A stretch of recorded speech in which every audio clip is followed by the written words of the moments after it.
Hola a todos, bienvenidos y buenas tardes.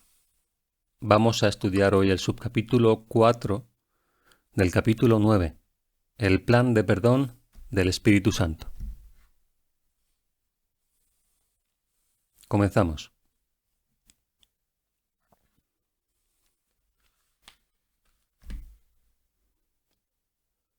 La expiación es para todos, porque es la forma de desvanecer la creencia de que algo pueda ser únicamente para ti. De ahí su carácter universal, propiciado por el Espíritu Santo, cuya visión es universal también.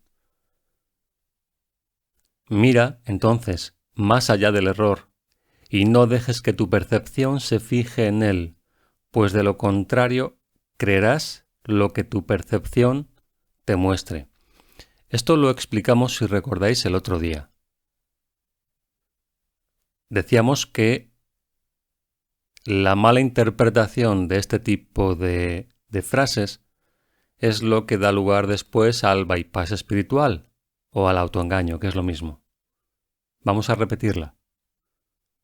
Mira entonces más allá del error y no dejes que tu percepción se fije en él, pues de lo contrario creerás lo que tu percepción te muestre. Sí, pero tengamos en cuenta lo que menciona también en otras partes. Esto es cierto, pero después de haber hecho nuestro trabajo. Se podría decir entonces, no te quedes en el error, no que no lo mires, porque recordemos que es la única forma de identificar aquello que tiene que ser entregado. No te quedes en el error.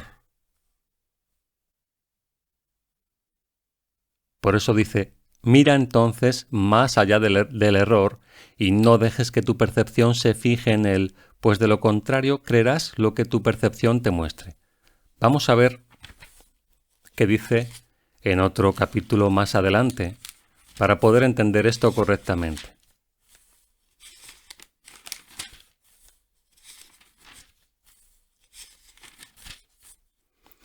Si vemos en la página 224 el capítulo 11, subcapítulo 5, la dinámica del ego, en el párrafo 1, en la primera frase dice: nadie puede escapar de las ilusiones a menos que las examine. Fijémonos bien en lo que está diciendo. Examinar las ilusiones. ¿De acuerdo? Y aquí está diciendo, mira entonces más allá del error. ¿Qué hacemos entonces? ¿Miramos más allá del error? O capítulo 11, subcapítulo 5, párrafo 1, frase 1, nadie puede escapar de las ilusiones a menos que las examine, pues no examinarlas es la manera de protegerlas.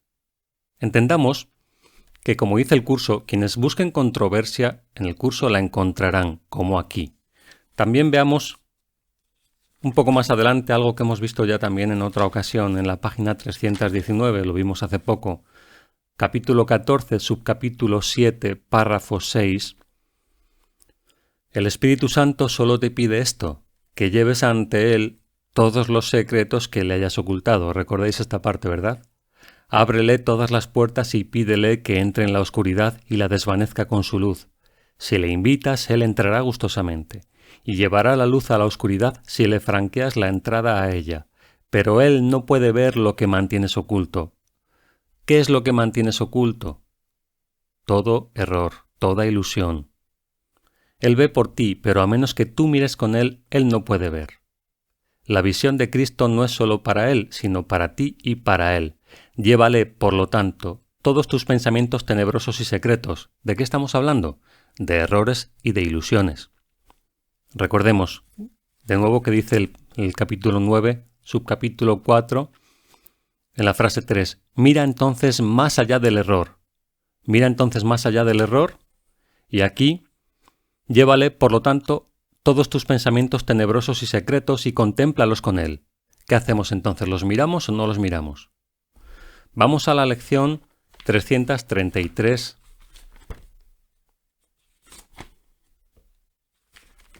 del libro de ejercicios.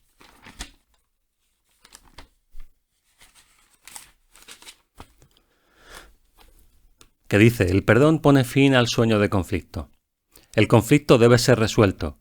Si se quiere escapar de él, no debe evadirse, ignorarse, negarse, encubrirse, verse en otra parte, llamarse por otro nombre u ocultarse mediante cualquier clase de engaños. Tiene que verse exactamente como es. Recordemos de nuevo capítulo 9. Mira entonces más allá del error y no dejes que tu percepción se fije en él. Lección 333. Tiene que verse exactamente como es, allí donde se cree que está, puesto que no está, y tiene que verse también la realidad que se le ha otorgado y el propósito que le ha asignado la mente, pues sólo entonces se desmantelan sus defensas y la verdad puede arrojar su luz sobre él según desaparece. Entonces, ¿qué creéis que tenemos que hacer con los errores? ¿Verlos o no verlos? En función de todo esto que acabamos de revisar.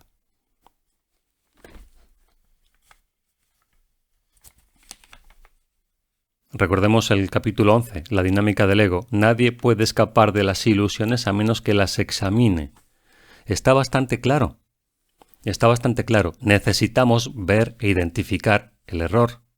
Ahora, mira entonces más allá del error. ¿Pero cuándo? Solamente cuando lo hayas visto primero. ¿Qué es el bypass?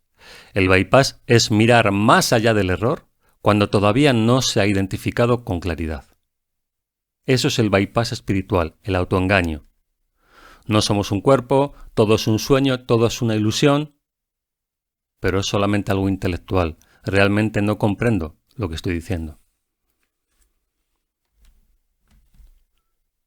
Mira entonces más allá del error y no dejes que tu percepción se fije en él, pues de lo contrario creerás lo que tu percepción te muestre. Si te quedas ahí, claro que sí. Si le das realidad, eso es lo que pasará. Por eso, una vez que has identificado el error, no te quedes ahí, dice el curso, entrégaselo inmediatamente a la expiación.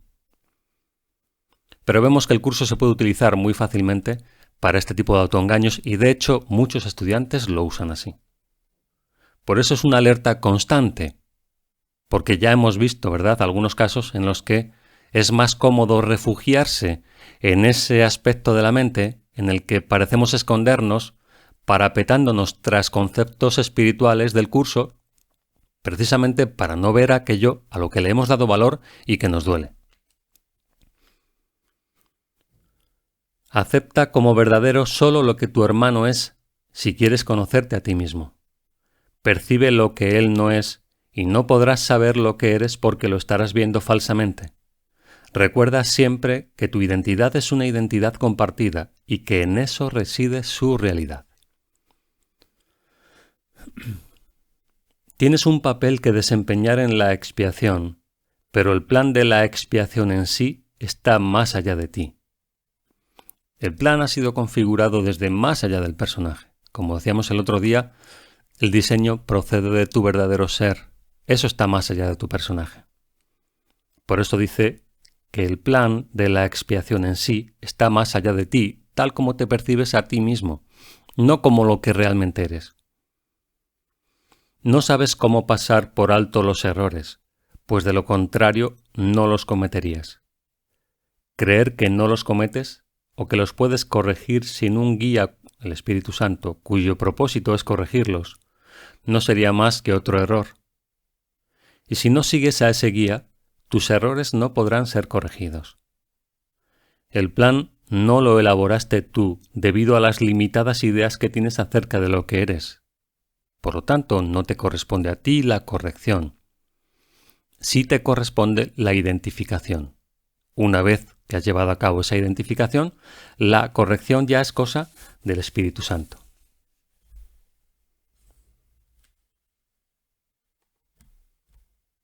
Por eso, el plan, dice la frase 5 del párrafo 2, no lo elaboraste tú debido a las limitadas ideas que tienes acerca de lo que eres. ¿Cómo desde esa limitación podrías tú estar a cargo de la elaboración de un plan para tu salvación?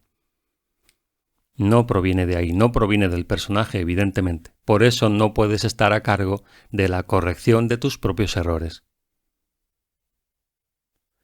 De esta sensación de limitación es de donde emanan todos los errores. La forma de deshacerlos Por lo tanto, no procede de ti, sino que es para ti. La expiación es una lección acerca de cómo compartir, que se te da porque te has olvidado de cómo hacerlo. Voy a repetir esta frase. La expiación es una lección acerca de cómo compartir, que se te da porque te has olvidado de cómo hacerlo. Inicialmente, alguien que no tenga conocimiento en profundidad de esto, de la expiación, de lo que significa la expiación, podrá creer que la expiación es un proceso sumamente individualizado. Y desde cierta perspectiva así es. El plan de la expiación ha sido altamente individualizado para cada uno, pero en todos los casos consiste en recordar el hecho de compartir, cómo se comparte. ¿Por qué? Porque el propósito de la expiación es la realidad, llevar a la mente a la realidad. Y la realidad fue creada para ser compartida. Por lo tanto, en el proceso en sí, compartir tiene que ser algo que debe estar presente. No se te puede llevar directamente de la percepción distorsionada a la realidad sin haber hecho pequeñas prácticas de lo que la realidad es en tu vida y en tus relaciones. Por lo tanto, si la realidad ha sido creada para ser compartida, o más bien co-creada para ser compartida, necesitas aprender a recordar lo que es compartir. Por eso la expiación es una lección acerca de cómo compartir, que se te da porque te has olvidado de cómo hacerlo. El Espíritu Santo simplemente te recuerda el uso natural de tus capacidades. Al reinterpretar la capacidad de atacar como la capacidad de compartir, Él transforma lo que tú inventaste en lo que Dios creó. Atacar entonces es una distorsión de compartir. Al atacar, estás intentando salvarte, salvar tu identidad. La manera, sin embargo, en la que tu identidad se ve reforzada es mediante el acto de compartir la creación, la realidad. Por eso el ataque es un sustituto, una distorsión de tu verdadera función, que es la de compartir. Entonces, atacar es una manera distorsionada de compartir. De compartir quién eres. En la realidad, co-crearías, extenderías la realidad junto a ese hermano. En la percepción distorsionada, lo que haces es atacar a ese hermano. Sigue siendo un intercambio, si te das cuenta. Sigue siendo un tipo de interacción, pero de modo distorsionado. Por eso dice, al reinterpretar la capacidad de atacar como la capacidad de compartir, Él transforma lo que tú inventaste en lo que Dios creó. Si quieres alcanzar esto por medio de Él, no puedes contemplar tus capacidades a través de los ojos del ego, o las juzgarás como Él lo hace. El daño que puedan ocasionar reside en el juicio del ego. El beneficio que puedan aportar reside en el juicio del Espíritu Santo. Está diciendo entonces, pon todas tus capacidades al servicio del Espíritu Santo.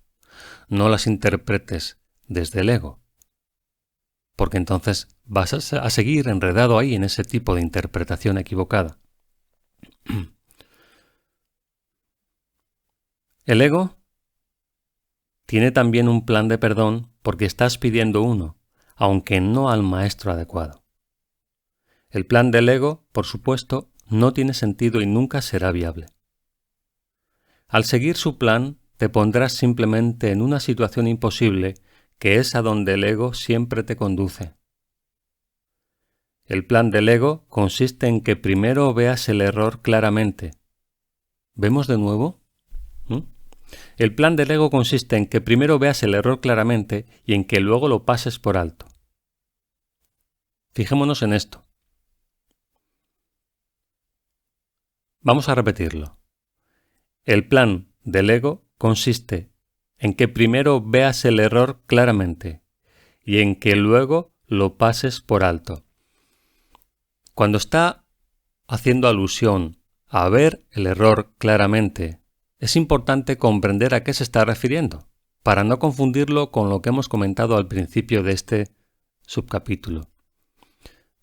Ver el error claramente desde la perspectiva del ego significa que acabas convencido de que ocurrió. El otro me ha atacado. Es un hecho. Lo he visto con claridad. El otro me ha atacado. El plan del ego consiste en que primero veas el error claramente, el otro me ha atacado, y en que luego lo pases por alto.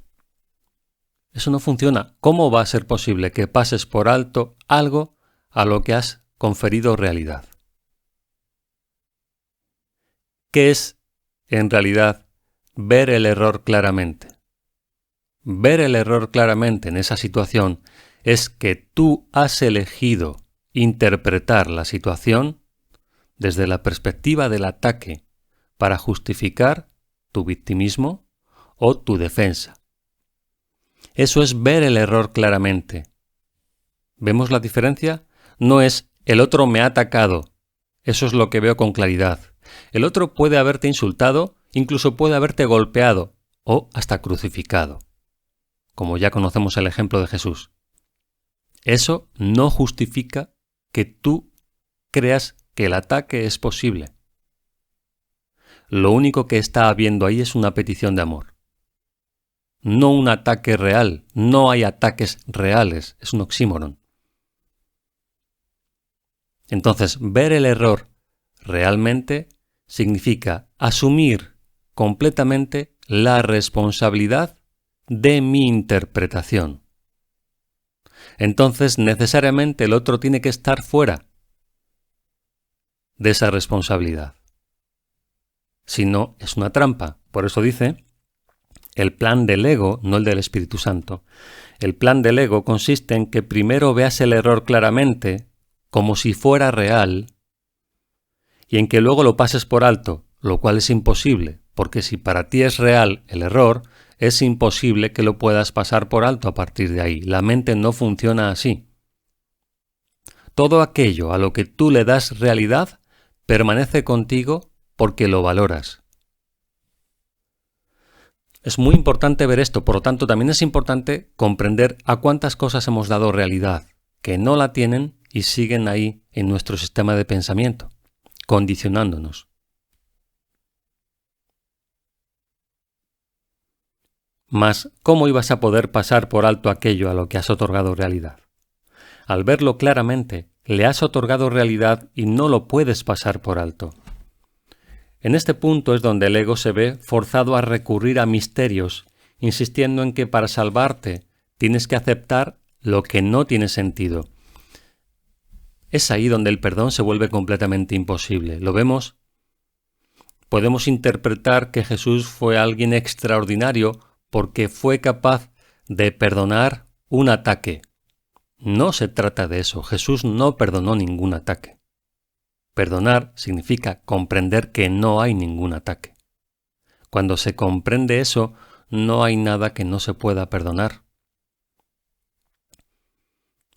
Son muchos los que han tratado de hacer esto en mi nombre, olvidándose de que mis palabras tienen perfecto sentido porque proceden de Dios. Son tan sensatas ahora como lo fueron siempre porque expresan ideas que son eternas.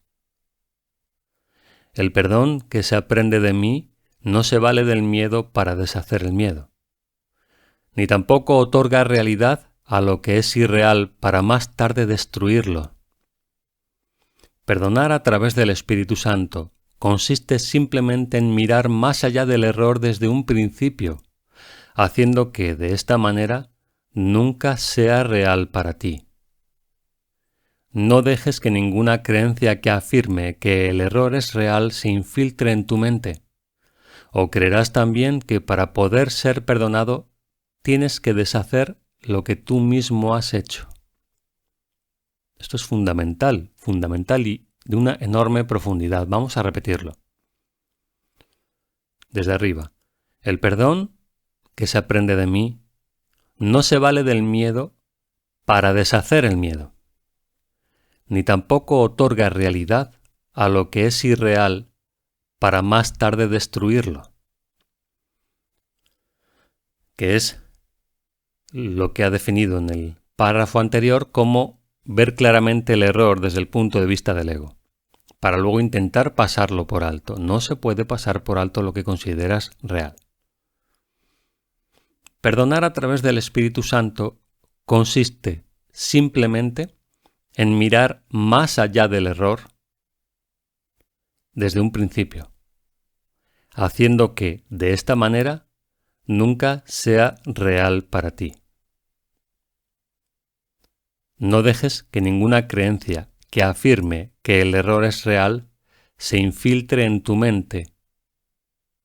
¿Qué pasa si permitimos que una creencia que afirma que el error es real se filtre en nuestro sistema de pensamiento? ¿Qué ocurre con respecto a nosotros mismos? Si considero que el otro ha cometido un error real, si ese error es real, le estoy condenando. ¿Qué pasa conmigo? ¿De qué forma me implica esto a mí? Si yo considero que ese error es real, inevitablemente voy a considerar que mis errores son reales. Es decir, que soy yo como identidad quien los ha cometido. Por lo tanto, al asumir yo una responsabilidad que no tengo, lo hemos visto un poco antes, solo el Espíritu Santo es el responsable de deshacer el error, de reinterpretarlo. Si yo considero que el otro es responsable de sus errores, asumo que yo soy responsable de mis errores. ¿Quién va entonces a llevar a cabo la corrección? Si yo soy responsable de mis errores, la corrección me corresponde a mí. ¿Y qué estoy haciendo con eso?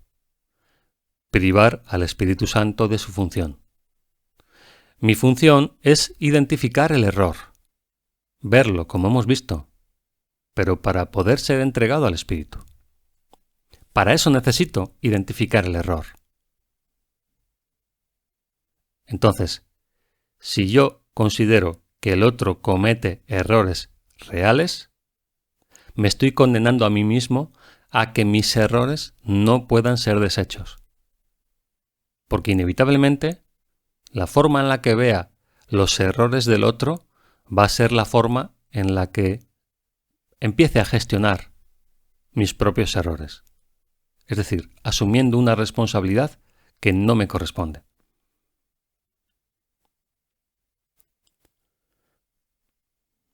Por eso dice, no dejes que ninguna creencia que afirme que el error es real se infiltre en tu mente, o creerás también que para poder ser perdonado tienes que deshacer lo que tú mismo has hecho, porque asumes esa responsabilidad. Lo que no tiene efectos no existe, y para el Espíritu Santo los efectos del error son inexistentes. Mediante la cancelación progresiva y sistemática de los efectos de todos los errores, en todas partes y con respecto a todo, el Espíritu Santo enseña que el ego no existe y lo demuestra.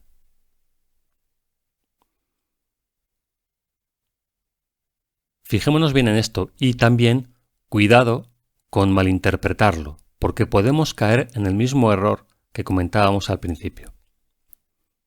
Voy a repetirlo. La frase 5. Lo que no tiene efectos no existe. Y para el Espíritu Santo los efectos del error son inexistentes. Mediante la cancelación progresiva y sistemática de los efectos de todos los errores, en todas partes y con respecto a todo, el Espíritu Santo enseña que el error no existe y lo demuestra. Bien. ¿Por qué digo que esto puede llevar a autoengaño? Porque fácilmente en la interacción con los demás podemos caer fácilmente en la negación de lo que está sucediendo a nuestro alrededor. Y puedes decir, pero es que el curso acaba de afirmar que no está sucediendo nada. Sí y no. Sí y no. Cuidado con la confusión de niveles. No está sucediendo nada realmente, pero está habiendo una interacción y una comunicación que tiene que tener sentido, tiene que ser significativa. ¿Qué significa esto? Por ejemplo, imagínate que la otra persona en la relación te maltrata. Ya sabemos que es la consecuencia de tu estado mental. Pero fijémonos lo fácilmente que se puede caer en este tipo de autoengaños. El otro me maltrata. ¿Sí? Es la consecuencia de mi estado mental. Y yo, con esta información, lo que hago ahora es decir, eso que está ocurriendo no existe. No tiene efectos. Porque el curso me enseña a perdonar. Entonces no voy a hacer nada al respecto. Y el otro sigue y sigue y sigue con su actitud de ataque permanente. Por su parte, entendamos que estoy hablando desde el nivel de la creencia. No existe el ataque. Pero en la forma, lo que se está dando es eso. Y en el mismo curso, lo veremos más adelante en alguno de los capítulos dedicado a la relación especial, habla acerca de esto. De el ataque constante, aparentemente inconsciente, incesante, que se lleva a cabo en la relación de pareja, en la relación especial. Bueno, estoy hablando en ese nivel. Sabemos que todo es el resultado de tus pensamientos. Entonces, dentro de este contexto, en ese nivel, el otro lleva ataques permanentemente y tú te sigues contando que, como el ataque no existe, no puede tener efectos. Bien. ¿Qué es lo que está pasando realmente ahí? Es muy simple.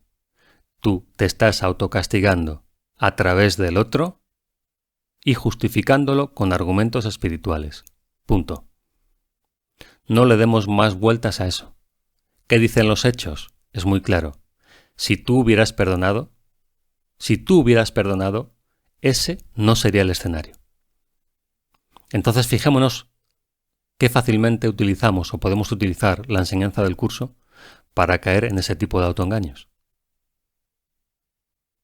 Vemos que incluso con los propios términos del curso, dependiendo de qué sección estemos estudiando, podemos acogernos a una interpretación o a otra, cuando lo que dice el curso todo el tiempo, de diferentes formas, es lo mismo. Hace falta un estudio en profundidad y una buena comprensión de todo esto para no caer en esa trampa en la que cae la mayoría de los estudiantes y que utiliza para engañarse a sí mismo y justificar todo su sistema de pensamiento basado en el ego. Entonces, importante comprender esto. El curso dice esto efectivamente. En realidad no está pasando nada. Ahora, ¿qué hacemos con la comunicación? Imaginémonos. Entonces, poner límites es reaccionar al error como si fuera real.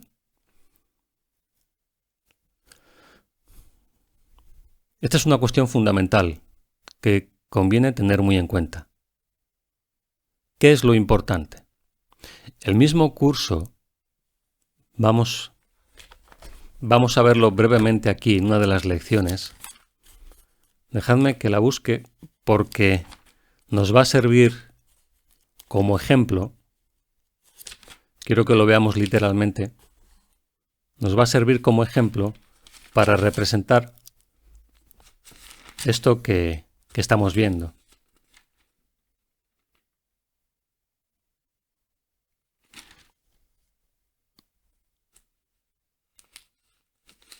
Estoy buscando el nombre de Dios es mi herencia. Alguno de los que tengan ahí a mano la página web o la aplicación Si me puede indicar el número para verlo rápidamente.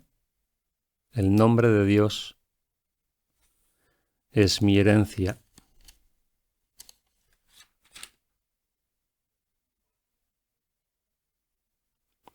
...184, gracias Anabel. Vamos a la página 369.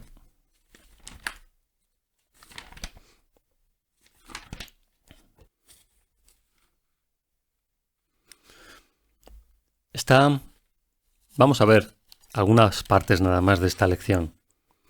Dice, vives a base de símbolos. Has inventado nombres para todas las cosas que ves. Cada una de ellas se ha convertido en una entidad aparte, identificada por su propio nombre. De esta manera las segregas de la unidad. De esta manera designas sus atributos especiales y la distingues de otras cosas al hacer hincapié en el espacio que la rodea. Este es el espacio que interpones entre todas las cosas a las que has dado un nombre diferente, entre todos los acontecimientos desde el punto de vista del tiempo y del lugar en que ocurrieron, así como entre todos los cuerpos que se saludan con un nombre, ¿no? El hecho de asignar nombres a los objetos, a las personas, pareciera establecer una separación entre todo ello, entre los objetos. Dice más abajo, este espacio al que ves como lo que separa unas cosas de otras, es el medio a través del cual tiene lugar la percepción del mundo. Ves algo allí donde no hay nada, y asimismo no ves nada donde hay unidad. Ves un espacio entre todas las cosas, así como entre todas las cosas y tú. De esa manera crees haber creado vida en la separación, y debido a esta división crees ser una unidad que opera con una voluntad independiente. ¿Qué son todos esos nombres mediante los cuales el mundo se convierte en una serie de acontecimientos independientes, de cosas desunidas y de cuerpos que se mantienen aparte y que contienen fragmentos de mente como si de conciencias separadas se tratase? Tú les diste esos nombres, dando lugar a la percepción tal como querías que fuese. A las cosas sin nombre se les dio nombre y de esta manera se les dio también realidad. Pues a lo que se le da un nombre se le da significado y de este modo se considera significativo. Una causa que produce efectos reales, con consecuencias inherentes a sí misma. Pero fijémonos en lo que dice después, en el párrafo 11. A pesar de eso, a pesar de ser una invención, fijémonos en lo que dice aquí, el párrafo 11. Usa todos los nombres y símbolos nimios que caracterizan el mundo de la oscuridad, mas no los aceptes como tu realidad. El Espíritu Santo se vale de todos ellos, pero no se olvida de que la creación tiene un solo nombre, un solo significado y una sola fuente que une a todas las cosas dentro de sí misma. Usa todos los nombres que el mundo da a esas cosas, pero solo por conveniencia, mas no te olvides de que comparten el nombre de Dios junto contigo. Primero describe el uso que haces al asignar esos nombres a lo que está unido, para determinar que hay separación, y luego te pide que que uses los nombres. Pero por conveniencia, entendamos este aspecto, por conveniencia. ¿Lo vemos? Que es lo mismo que estábamos comentando aquí.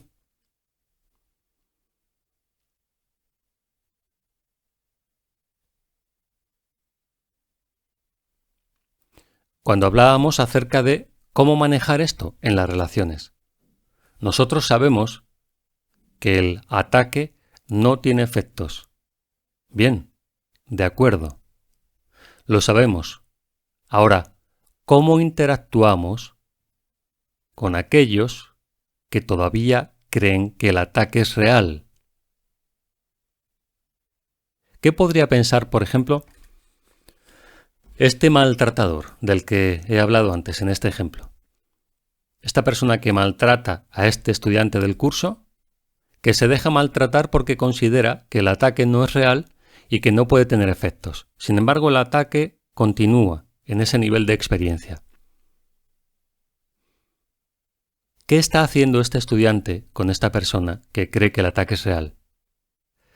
Se está prestando a la reafirmación de esa creencia, si no hay ningún cambio. ¿quién mostraría más que está comprendiendo lo que significa el verdadero perdón? El que se cuenta falsamente que no tiene efectos, a pesar de seguir utilizando la situación para autocastigarse a través del otro, o el que pone un límite a esa situación. La próxima vez que te refieras a mí de esa manera, no va a haber comunicación. O simplemente me voy a ir. ¿Quién comprende mejor lo que es el perdón? ¿El que juega al juego de la locura o el que deja de estar dispuesto a seguir participando de ella? Y entonces se puede argumentar, pero entonces ¿no es darle realidad al error? ¿Cuál sería el resultado de una acción y de otra? ¿Esperar a que el maltratador se canse y le llegue la iluminación algún día? ¿O dejar de prestarte a que el otro reafirme su sistema de pensamiento de mente a través de ti? Lo cual implica que la demencia debe estar en ti también, y que estás utilizando los conceptos del curso solamente para esconderte tras ellos. ¿Vemos la sutileza de todo esto y lo fácil que es dejarse arrastrar y engañar por el ego que va a utilizar, como dice el curso, una verdad que no entiende para justificar sus mentiras? El ego es el que te va a decir, no hagas nada, el ataque no existe, pero sigue recibiéndolo. Me interesa, como ego, que lo sigas recibiendo. ¿Lo veis? Sigue, párrafo 6. Sigue, pues, las enseñanzas de perdón del Espíritu Santo, porque el perdón es su función y Él sabe cómo llevarla a cabo perfectamente. Eso es lo que quise decir cuando dije que los milagros son naturales y que cuando no ocurren es que algo anda mal. Se refiere al primer capítulo y subcapítulo del capítulo 1, los principios de los milagros. Los milagros son simplemente la señal de que estás dispuesto a seguir el plan de salvación del Espíritu Santo y de que reconoces que no sabes lo que dicho plan es. La función que a Él le corresponde llevar a cabo no es la que te corresponde a ti, y a menos que aceptes esto, no podrás saber cuál es tu función. Repito, su función es corregir todo aquello que tú le lleves. Por lo tanto, te corresponde la función de identificar el error, no para guardártelo, no para protegerlo o conservarlo, sino para entregarlo inmediatamente. Si tú pretendes corregir tus errores, en realidad lo que estás haciendo, no nos engañemos, es intentar conservarlos y protegerlos para que el espíritu no pueda resolverlos, no pueda llevar a cabo la corrección. La confusión de funciones es una característica tan típica del ego que a estas alturas ya deberías estar familiarizado con ella. El ego cree que es él quien debe llevar a cabo todas las funciones, si bien no tiene la menor idea de lo que éstas son. Esto es algo más que una simple confusión. Es una combinación especialmente peligrosa de grandiosidad y confusión que predispone al ego a atacar a cualquier persona o a cualquier cosa sin ningún motivo aparente. Esto es exactamente lo que el ego hace. Sus reacciones son imprevisibles porque no tiene idea de lo que percibe. Vemos, voy a repetir. El ego cree que es él quien debe llevar a cabo todas las funciones, incluida la de la corrección del error, si bien no tiene la menor idea de lo que éstas son. Ahora, ¿es esto confusión? Sí, pero hay algo más que simple confusión, es lo que he dicho hace un momento. La intención inconsciente, mediante esa aparente buena disposición de ser tú quien resuelve los problemas, de en realidad conservarlos, porque no es tu función y no puede ser tu función.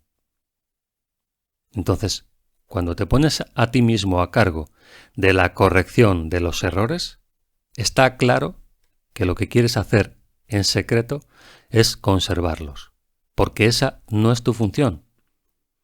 Porque no puedes resolver un problema desde el mismo nivel desde el cual se ha generado. Esto es algo más que una simple confusión. Es una combinación especialmente peligrosa de grandiosidad, yo puedo resolver los errores, y confusión, que predispone al ego a atacar a cualquier persona o a cualquier cosa sin ningún motivo aparente. Fijémonos bien en esta otra parte. Si creo que me corresponde a mí resolver el problema, corregir el error, ¿no será que me corresponde a mí también hacer lo mismo con los demás? ¿Y no es esa justamente la justificación para atacar mientras pretendo estar corrigiendo al otro? ¿Vemos la sutileza de todo esto? Si yo creo que estoy a cargo de la corrección de mis propios errores, ¿cómo va a ser diferente con respecto a los errores de los demás? ¿Podría serlo? No.